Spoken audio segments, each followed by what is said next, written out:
Assalamualaikum warahmatullahi wabarakatuh. Alhamdulillah, salatu wassalamu ala rasulillah, amma ba'd.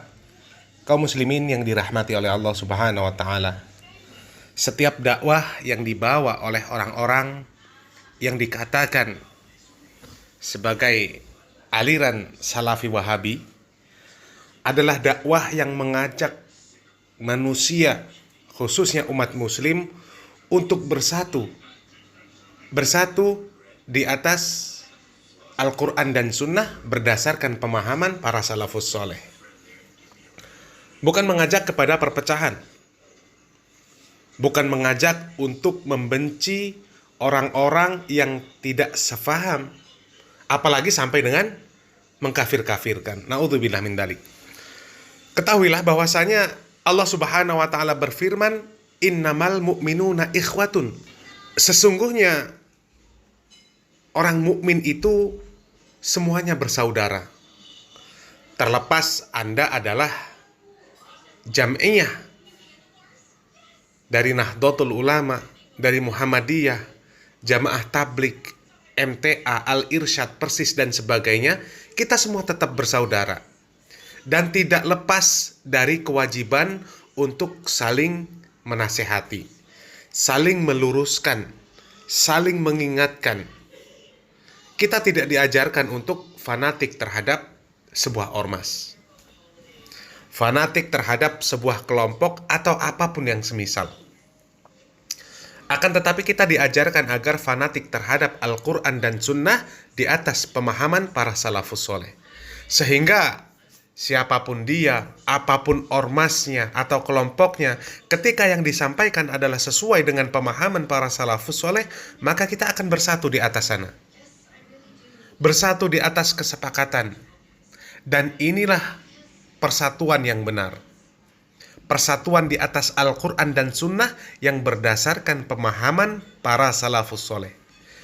Dan ini adalah satu bukti bahwa apa yang disampaikan oleh seseorang, meskipun berbeda ormas, berbeda pemahaman, kita akan tetap sepakat dan mendukung ketika yang disampaikan adalah sesuai dengan Al-Quran dan Sunnah ala manhaj salaf. Barakallahu fiik. Wassalamualaikum warahmatullahi wabarakatuh. Nah, kok kebetulan yang dipegang adalah ormas Islam, tokohnya misalnya. Ya, semua politik, semua ada konspirasi. Maka tidak boleh kita ketika melihat ada seorang oknum ketua gerakan pemuda Ansor misalkan, kemudian menjaga gereja, itu oknum. Ya, kalau kita kembali pada garis haluannya, para masyayikh Jam'iyah Nahdlatul Ulama tidak ridho. Toh sudah ada petugasnya. Dalam tata negara ini ada polisi. Nah, kalau kemudian yang menjaga ini ormas Islam, apa enggak diadu domba sesama umat Islam? Tapi kalau yang bertugas adalah memang petugas keamanan, stabilitas nasional, bangsa, negara, sudah. Kenapa harus pakai seragam itu? Ini kan kami ingin membantu polisi, begini saja. Kalau Anda ingin maksa bantu polisi, Anda pakai seragam khusus yang disediakan oleh kepolisian. Ini adalah petugas menjaga stabilitas keamanan bangsa. Jangan pakai bansernya. Banser itu jaga pengajian. Banser itu jaga kegiatan yang diselenggarakan oleh Nahdlatul Ulama. Selesai. Kalau memang ingin kegiatan sosial, teruskan kegiatan sosial yang sudah dilakukan. Bakti-bakti, bersih-bersih. Tapi urusan gereja, jangan diperpanjang, agar tidak menimbulkan keresahan sama umat Islam. Selesai. Solutif. Yang dipentingkan baju bansernya apa? Pribadinya. Kalau Anda ingin menjaga toleransi, yang penting pribadinya. Ya sudah, tidak harus bawa nama-nama banser. Begitu. Nah, ini yang menjadi persoalan. Akhirnya kan ribut sana kemari, ada tuduhan oleh berempah. Ya, setiap jaga bergereja dapat berapa? Siapa yang dapat? Anak buahnya, anggotanya, Mbak Milo. Akhirnya kemana-mana omongan. Sudahlah, hentikan kerisauan itu. Toleransi, ada jalan lain, ada solusi lain. Pihak keamanan bangsa negara ini sudah cukup banyak, polisi, TNI, Kalau mereka kekurangan, pakai seragam yang sudah disepakati oleh pihak yang berwajib. Saya melihat begitu.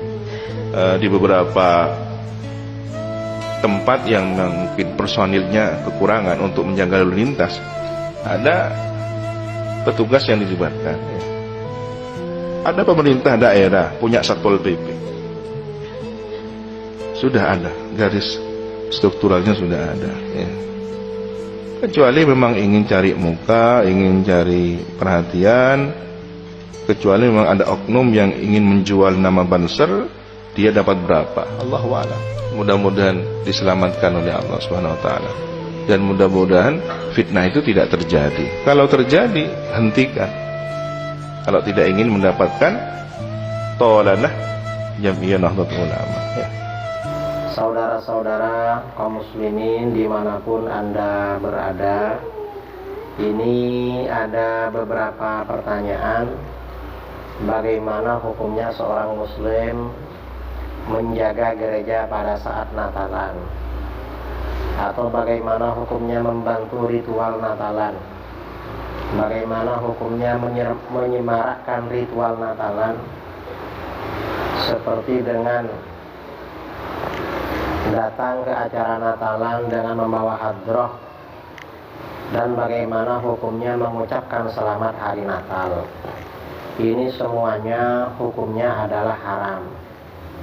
Mengapa demikian? Ini tentunya seperti yang diterangkan di dalam Al-Quran, kitab-kitab tafsir dan kitab-kitab fikih mu'tabarah yang selama ini menjadi rujukan dan pedoman para masyayikh, para kiai-kiai di pesantren yang diajarkan kepada para santri, juga para masyayikh, para kiai, pendiri dan penerus Nahdlatul Ulama. Dalil pertama tentang hukumnya bahwa menjaga gereja atau ritual Natalan hukumnya haram. Dalil pertama adalah kaidah di dalam ayat Al-Quran, kaidah umum. Allah Subhanahu wa ta'ala berfirman, wa ta'awanu 'alal birri wat taqwa wa la ta'awanu 'alal itsmi wal 'udwan wattaqullaha innallaha syadidul 'iqab.